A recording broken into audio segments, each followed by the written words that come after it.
पहला लॉ है law of irrationality. Understand your emotions. हम सबको लगता है कि हम लॉजिकल बीइंग्स हैं, लेकिन अक्सर हम अपने इमोशंस के अकॉर्डिंग डिसीजंस लेते हैं। ग्रीन कहते हैं कि जब तक हम अपने इमोशंस को नहीं समझेंगे तब तक हम इर्रेशनल डिसीजंस लेते ही रहेंगे। फॉर एग्जाम्पल, कभी आप गुस्से में किसी दोस्त को टेक्स्ट करते हो और बाद में पछताते हो। इसलिए जब भी कोई बड़ा डिसीजन लेना हो, थोड़ा टाइम लो और सोचो कि क्या ये इमोशन ड्रिवन है या लॉजिकल है। तो टिप यह है दोस्तों, अपने इमोशंस को पहचानो और उनको कंट्रोल करो ताकि आप समझदारी के डिसीजंस ले सकें। दूसरा है लॉ ऑफ नार्सिसिज्म, अहंकार का नियम। Turn selfishness into empathy. हर इंसान में थोड़ा बहुत नार्सिसिज्म या अहंकार होता ही है, लेकिन एम्पैथी यानी अपने को दूसरों के शूज में रख कर देखना जरूरी है। जब आप दूसरों की फीलिंग्स और सिचुएशंस को समझने लगते हो तो आप बेहतर रिलेशनशिप बनाने लगते हो। फॉर एग्जाम्पल, अगर आपका बॉस सिर्फ अपने प्रोजेक्ट के बारे में सोचता है और आपकी नीड्स इग्नोर करता है तो वो नार्सिसिज्म है। लेकिन जब वो आपकी बातें सुनता है और आपके आइडियाज को वैल्यू देता है तो टीम ज्यादा प्रोडक्टिव होती है। इसके लिए टिप ये है कि अपनी नार्सिसिज्म को कंट्रोल करें और एम्पैथी को यूज करें ताकि आप दूसरों के साथ मीनिंगफुल रिलेशनशिप्स बना सकें। तीसरा लॉ है law of role playing. Understand people's masks. लोग अक्सर अपने असली इमोशंस को छुपाने के लिए एक मास्क पहनते हैं। ग्रीन कहते हैं कि हमें समझना चाहिए कि लोगों के मास्क के पीछे क्या छुपा हुआ है। फॉर एग्जाम्पल, आपका कुलीग हमेशा फ्रेंडली रहता है, लेकिन असली में वो आपके आइडियाज को अंडरमाइन करने की कोशिश कर रहा होता है। इसका मतलब है कि उसका फ्रेंडली नेचर सिर्फ एक मास्क है। तो टिप यह है, हमेशा लोगों के एक्शंस को क्लोजली ऑब्जर्व करो क्योंकि उनके वर्ड्स हमेशा सच नहीं होते। चौथा नियम है the law of compulsive behaviour. Recognise the power of character. लोग अक्सर अपने पास्ट एक्सपीरियंस और हैबिट्स के अकॉर्डिंग बिहेव करते हैं। उनके रिपीटेड बिहेवियर से आप उनका असली कैरेक्टर समझ सकते हैं। फॉर एग्जाम्पल, अगर कोई हमेशा अपने कुलीग से रूडली बात करता है तो ये उसके कैरेक्टर का हिस्सा है। उसका फ्यूचर बिहेवियर भी ऐसा ही होगा। तो टिप यह है, किसी के बिहेवियर को कंसिस्टेंटली ऑब्जर्व करो ताकि आप उनका कैरेक्टर समझ पाओ और उनके साथ कैसे डील करना है ये डिसाइड कर सको। पांचवा नियम है law of covetousness. Create desire and attraction. हम उन चीजों की तरफ ज्यादा अट्रैक्ट होते हैं जो हमें इजीली नहीं मिलती। आप अपनी वैल्यू बढ़ा सकते हो by becoming more rare and desirable. For example, अगर कोई प्रोडक्ट हमेशा सेल पर होता है तो लोग उसमें इंटरेस्ट खो देते हैं। टाइम के लिए अवेलेबल हो तो डिमांड ऑटोमेटिकली बढ़ जाती है। तो टिप यह है, अपने आप को थोड़ा एक्सक्लूसिव बनाओ। जब लोगों को लगता है कि आप इजीली अवेलेबल नहीं हो तब वो आपको ज्यादा वैल्यू करते हैं।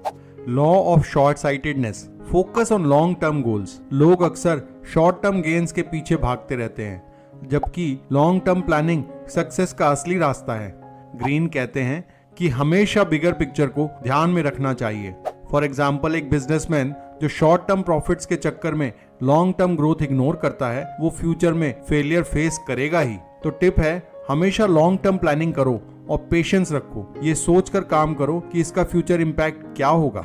सातवां नियम है law of defensiveness. Don't trigger defensive behaviour in others. लोग अक्सर क्रिटिसाइज होने पर डिफेंसिव हो जाते हैं। आपको इस लॉ को ध्यान रखना चाहिए जब आप दूसरों के साथ डील करते हो।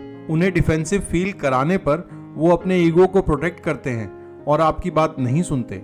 फॉर एग्जाम्पल, अगर आप अपने दोस्त को डायरेक्टली बोल दोगे कि उसका डिसीजन गलत है तो वो डिफेंड करेगा, लेकिन अगर आप सॉफ्टली उससे डिस्कस करोगे तो वो समझने के लिए तैयार होगा। तो टिप है, हमेशा सॉफ्टली और थॉटफुली डील करो। दूसरों के ईगो को डायरेक्टली अटैक मत करो। आठवां नियम है law of self sabotage. Your attitude shapes your reality. Green कहते हैं कि हम अपने थॉट्स से अपनी रियलिटी क्रिएट करते हैं। अगर आप नेगेटिव सोचते हो तो आप अपने आप को नुकसान पहुंचाते हो। फॉर एग्जाम्पल, अगर कोई एम्प्लॉय सोचता है कि उसका बॉस उससे हमेशा नाराज रहेगा तो वो नेगेटिवली रिएक्ट करेगा और उसका काम भी नेगेटिवली इम्पैक्ट होगा। तो टिप यह है, अपने माइंडसेट को पॉजिटिव रखो। जब आप खुद पर बिलीव करते हो तो आप जिंदगी में बेटर आउटकम्स देखते हो।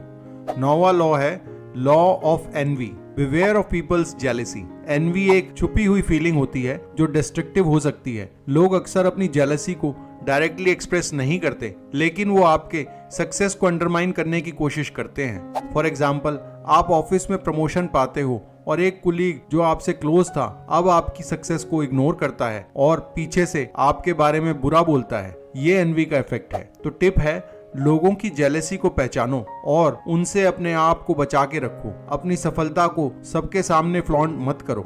10वां है law of repression, acknowledge your dark side. हम सबके अंदर एक डार्क साइड होती है, वो नेगेटिव थॉट्स और फीलिंग्स जो हम छुपाते हैं। अगर हम अपने डार्क साइड को सप्रेस करते हैं तो वो कभी भी डिस्ट्रक्टिव तरीके से बाहर आ सकती है। फॉर एग्जाम्पल, कोई इंसान जो अपने गुस्से को हमेशा दबाता है वो एक दिन छोटी सी बात पर ब्लास्ट कर देगा। यह उसके सप्रेस्ड इमोशंस का नतीजा होता है। तो टिप है, अपने नेगेटिव इमोशंस को समझो और उनको कंट्रोल करो। जब आप अपने डार्क साइड को एक्सेप्ट करते हो तब आप मेंटली ज्यादा स्ट्रांग बनते हो। 17th है law of gender rigidity, break free from gender stereotypes. Greene कहते हैं कि हम अक्सर जेंडर स्टीरियोटाइप्स में बंध जाते हैं, लेकिन ह्यूमन नेचर मैस्कुलिन और फेमिनिन ट्रेट्स का मिक्स होता है और हमें अपने आप को रिजिड जेंडर रोल्स से फ्री करना चाहिए। फॉर एग्जाम्पल, अगर कोई लड़का सेंसिटिव और इमोशनल है, सोसाइटी उसे वीक कहती है, लेकिन इमोशंस को एक्सप्रेस करना एक हेल्दी ह्यूमन ट्रेट है, चाहे वो लड़का हो या लड़की। तो टिप यह है, अपने जेंडर से रिलेटेड स्टीरियोटाइप्स को तोड़ दो और अपने नेचुरल इंस्टिंक्ट्स को फॉलो करो। 18th और लास्ट है law of death denial, accept the reality of death. लोग अक्सर डेथ के थॉट्स से दूर भागते हैं, लेकिन ग्रीन कहते हैं कि डेथ को एक्सेप्ट करना हमारे लिए फ्रीइंग हो सकता है। जब आप डेथ को समझते हो तो आप अपनी जिंदगी को ज्यादा मीनिंगफुली जीते हो। फॉर एग्जाम्पल, जब कोई बीमार पर्सन अपने लास्ट डेज को पीसफुली एक्सेप्ट करता है तो वो अपनी रिमेनिंग लाइफ को और ज्यादा वैल्यू करता है। तो टिप यह है, जिंदगी और मौत दोनों को एक्सेप्ट करो। डेथ के थॉट से दूर भागने के बजाय उसे एक रिमाइंडर की तरह यूज करो और समझो जिंदगी को पूरी तरह जीना जरूरी है। Influence, understand generational influences. हर जनरेशन का अपना माइंडसेट होता है जो उनके डिसीजंस और बिहेवियर को इन्फ्लुएंस करता है। ग्रीन कहते हैं कि हर जनरेशन का अपना एक यूनिक अंदाज होता है और हम उस इन्फ्लुएंस से बचे नहीं रह सकते। फॉर एग्जाम्पल, एक मिलेनियल जो डिजिटल टेक्नोलॉजी के एरा में बड़ा हुआ है, उसकी डिसीजन मेकिंग एक बेबी बूमर से काफी अलग होगी जो 70s 80s में बड़ा हुआ था। तो टिप है, हर जनरेशन की सोच और चैलेंजेस को समझने की कोशिश करो। इससे आप अपने और दूसरों के बीच बेटर अंडरस्टैंडिंग बना पाओगे। 12वां है law of aimlessness, know where you are headed. Greene कहते हैं कि अगर आपकी जिंदगी में कोई डेफिनेट गोल नहीं है तो आप इजीली लॉस्ट और कंफ्यूज फील करोगे। क्लियर डायरेक्शन और पर्पस होना बहुत जरूरी है। फॉर एग्जाम्पल, कोई पर्सन जो बिना किसी गोल के अपनी कैरियर में आगे बढ़ता है वो अक्सर डिससेटिस्फेक्शन फील करेगा, लेकिन जिसे अपनी लाइफ के गोल्स क्लियर होते हैं वो फोकस्ड और हैप्पी होता है। तो टिप है, अपनी जिंदगी में क्लियर गोल्स सेट करो और उनके टुवर्ड्स काम करो। इससे आपको एक सेंस ऑफ पर्पस मिलेगा। 13th है law of conformity, people follow social norms. लोग अक्सर अपने इंडिविजुअलिटी को छुपाकर सोसाइटी के नॉर्म्स को फॉलो करते हैं, लेकिन अगर आप हमेशा कंफर्म करते रहते हो तो आप अपनी असली पोटेंशियल को लूज कर देते हो।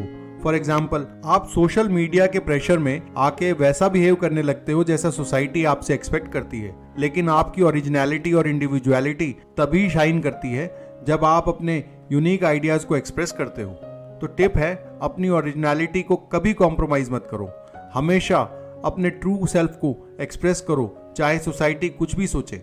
14th है law of fickleness, people are inconsistent. Greene कहते हैं कि लोग अक्सर अपने बिहेवियर में इनकंसिस्टेंट होते हैं। आज वो आपके साथ फ्रेंडली हैं, कल वो डिस्टेंट हो सकते हैं। यही चंचलता ह्यूमन नेचर का पार्ट है। फॉर एग्जाम्पल, आपका बॉस आज आपकी तारीफ कर रहा है, लेकिन कल वो आपके प्रोजेक्ट को क्रिटिसाइज कर रहा होता है। ये ह्यूमन इनकंसिस्टेंसी का एग्जाम्पल है। तो टिप यह है, लोगों के इनकंसिस्टेंट बिहेवियर को पर्सनली मत लो। ये उनकी अपनी इमोशनल स्टेट का नतीजा होता है, आपका नहीं। 15th है law of aggression, channel your aggressive instincts. हर इंसान के अंदर एग्रेसिव इंस्टिंक्ट्स होते हैं, लेकिन इस एग्रेशन को कंट्रोल में रखना जरूरी है। जब आप अपने एग्रेशन को प्रोडक्टिव तरीके से यूज करते हो तब आप अपने गोल्स अचीव करते हो। फॉर एग्जाम्पल, एक एथलीट जो अपने एग्रेशन को ट्रेनिंग और प्रैक्टिस में चैनलाइज करता है वो सक्सेसफुल होता है, लेकिन जो अपने एग्रेशन को खुद पर या दूसरों पर निकालता है वो फेल होता है।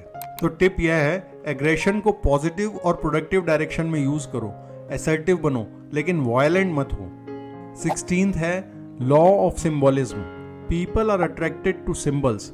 लोग अक्सर सिंबल्स के साथ कम्युनिकेट करते हैं। सिंबल्स लोगों के इमोशंस को इन्फ्लुएंस करते हैं और उन्हें पावरफुल लगते हैं। ग्रीन कहते हैं कि हमें सिंबल्स का इंपॉर्टेंस समझना चाहिए। फॉर एग्जाम्पल, एक पॉलिटिकल लीडर जो नेशनल फ्लैग को अपनी स्पीचेस में प्रोमिनेंटली यूज करता है, लोगों के इमोशंस को इजीली इन्फ्लुएंस कर लेता है। फ्लैग एक सिंबल है जो लॉयल्टी और यूनिटी को रिप्रेजेंट करता है। तो टिप यह है, सिंबल्स को यूज समझदारी से करो, ये आपकी मैसेज को और पावरफुल और मेमोरेबल बना सकते हैं।